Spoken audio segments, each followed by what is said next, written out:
Welcome back to J Lowe Artist. I'm glad you can join me today. In part one, we talked about the proportions of the face and we kind of figured out how to do the proportions. In this section, I want to do a little bit on shading, how to shade and get those darks where they go and make this actually look fairly good just using value, the light and shade. And so I'm going to use my 6B pencil here. This is an ebony Prismacolor ebony pencil, which I really like, nice and smooth. But what I'm going to do now is once I've got the proportions set the way I want them to, I'm just going to go in, I'm going to just pick out some of the darkest areas and start using my pencil to get some of those darker areas, the shadows, if you will. I can use that in the hair, I can use it in the eyes, eyelashes, whatever I feel like I need to do. One thing that you want to do when you're drawing people is you really want to establish the eyes. People are more interesting by the intelligent, that nice look in the eye. The bright, beautiful eyes, whenever you see them, just make your face look more interesting. So, just going to go in. I'm just using this face as a reference, and I'm just drawing in some of those darker areas. Kind of going to leave out the eyelashes until kind of towards the end.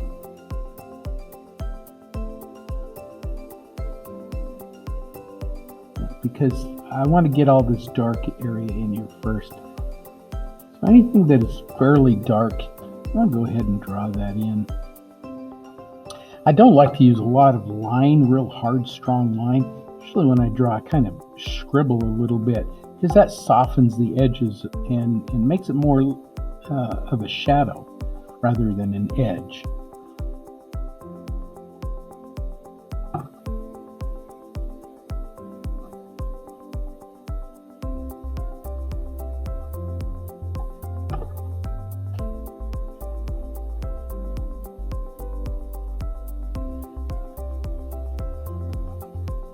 Again, I'm not trying to get a portrait here. I'm just using her as a reference.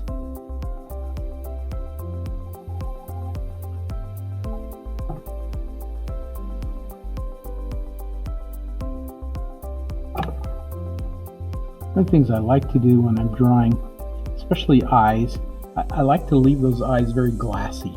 So you have a lot of light, subliminal light, reflected light. A lot of that should kind of be part of that eye, that drawing that you have in there.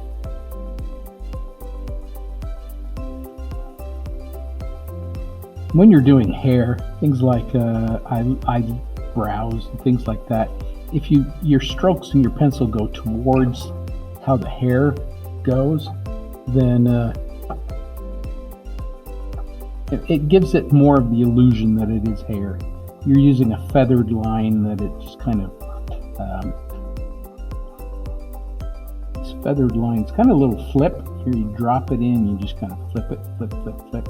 It gives it this kind of feathery edge, makes that hair look a little softer, a little nicer. And it is, pretty much what you want it to be. This is a great thing about art. Is you can have whatever you want it to be.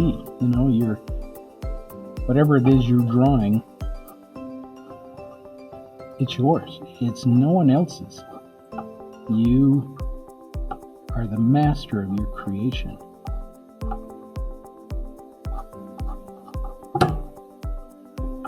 So one thing I am going to do, I've got to get rid of these lines that kind of bother me a little bit, and if you don't get rid of them right away, sometimes you start shading over them and they stay there forever. And it really starts to bother me that they're in there. So I try to get rid of them as soon as I can.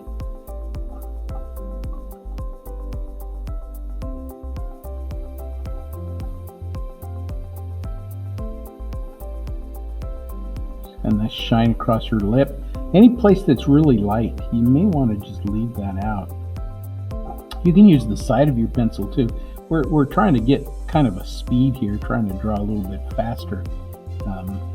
Sometimes you want to get as much information out of that drawing that you can as fast as you can, because especially if you're doing live models, they're going to move on you.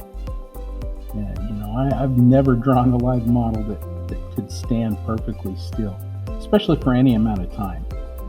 15 minutes usually is about as long as I can get out of a model.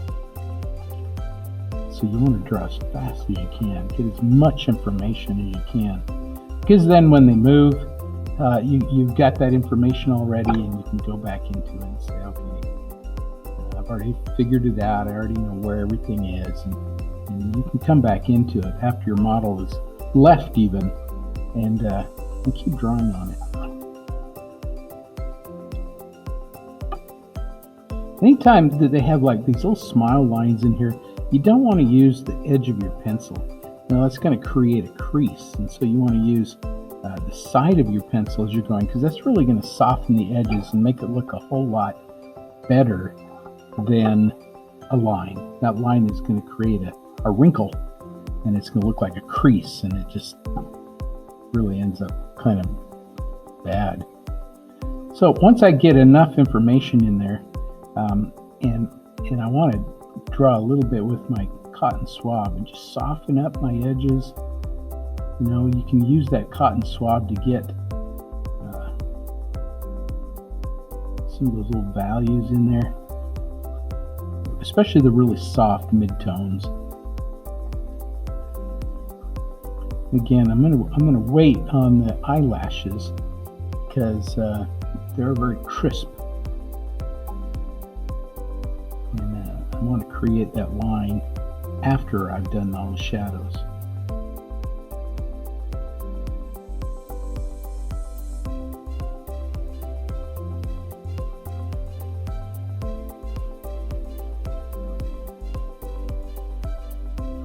So again, you want to get all that information that you can in there,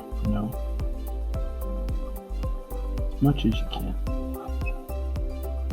Sometimes if you need more graphite, you can put graphite on your tracing paper. You can take your tracing paper, just scribble in some graphite, and pick up some of that graphite off of there, and then use that in your drawing.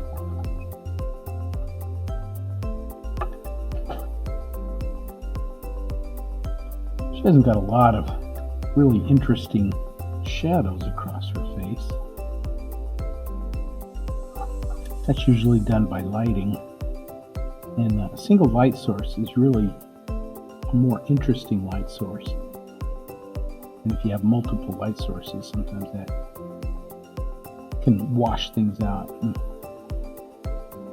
that's where I disagree sometimes with professional photographers. They're trying to get a little different image than we as artists want to get. Sometimes we want to get a very dramatic look.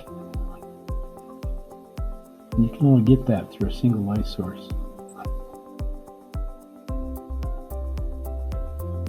Also, you don't want to discount your kneaded eraser either, because your kneaded eraser can do a whole lot of drawing by removing some of the graphite that you've put in there. Be really careful when you're doing wrinkles and things like around the eyes.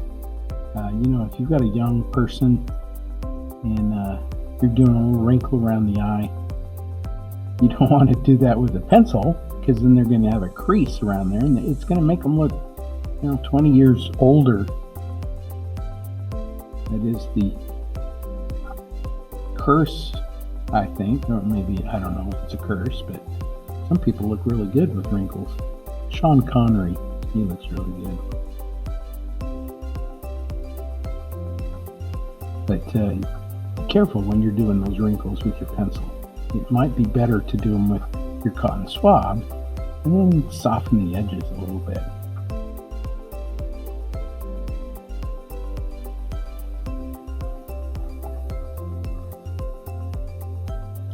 I'm always asked about hair. How do you do hair? How do you get that hair so nice? And hair is really something you shouldn't worry too much about. It's an entity that is all one shape. And if you go into it thinking, I've got to do all these little strands of hair, it's going to really frustrate you. So the easiest thing to do is when you go in with your pencil, you can actually just use that feathered line to get some of those dark edges, something like this. And you don't have to do them all over, but you just kind of pick out the darkest areas, do a little bit where the hair comes out of the head. And, it depends on the hair, too. You kind of got to look at your model, what you referenced, figure that all out, too. But again, it's like we did with the eyebrows. If you go towards the grain of the hair or the stroke of the hair, it's going to look more like hair. You don't have to do every little hair. Just do the little dark edges here and there. Just little dark edges here and there.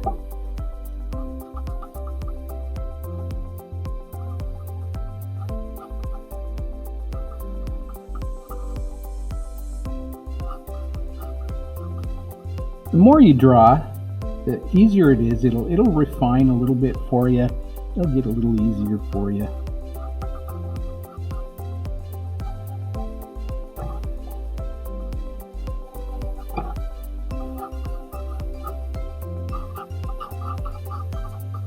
Her hair is very smooth. Every now and then you could have a little group of hairs or little hair that kind of gets away from the norm, kind of hangs out in there. So if you take your pencil and all of a sudden you come out and you go, oh, whoops, well, that's okay. You can also do that with your cotton swab. You can come out and create some little wispy hairs that come out away from the head. So once you get your hair in there, you get enough graphite on there that you can manipulate it around.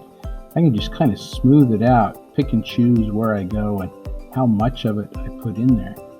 And then I can also, like, here's some little wispy hairs that kind of come up and around there, Then I can also take my kneaded eraser and come down, pinch it out. Say, well, there's some little thin highlights. And I put in those little thin highlights just here and there. And that's going to bring out that little bit of light that's in there as well.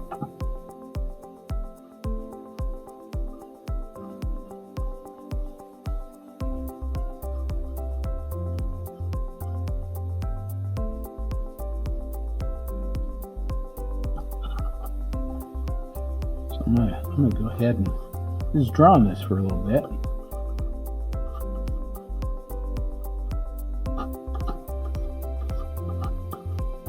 Using a little bit of a feathered edge, feathered line, using the side of my pencil at times. Sometimes if I want it a little tighter, I'm going to flip my pencil over and just do a little bit tighter using that nice thin line.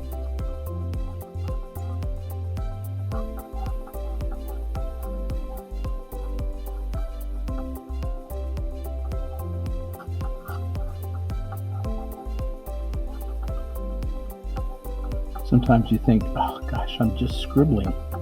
Well, yeah, that's what it is. It's just a controlled scribble.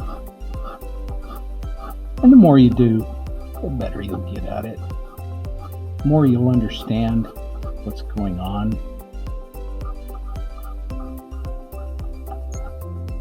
If I were to say what's most important here, I'd probably say number one, composition, and number two, value.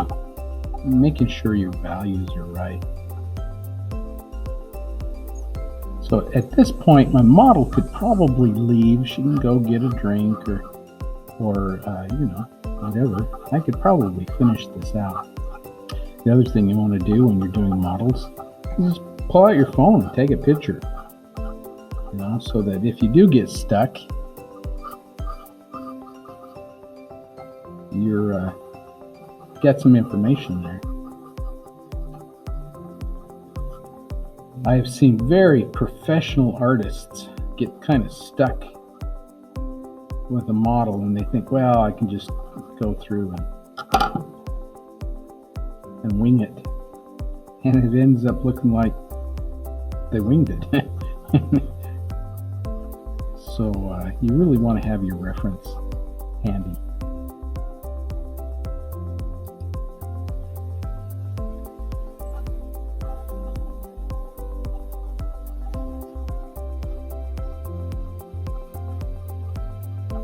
Really, that's all there is to it. And thanks for joining me on this journey of art. Remember, art makes life better. It really does. I hope you have a wonderful day and keep drawing.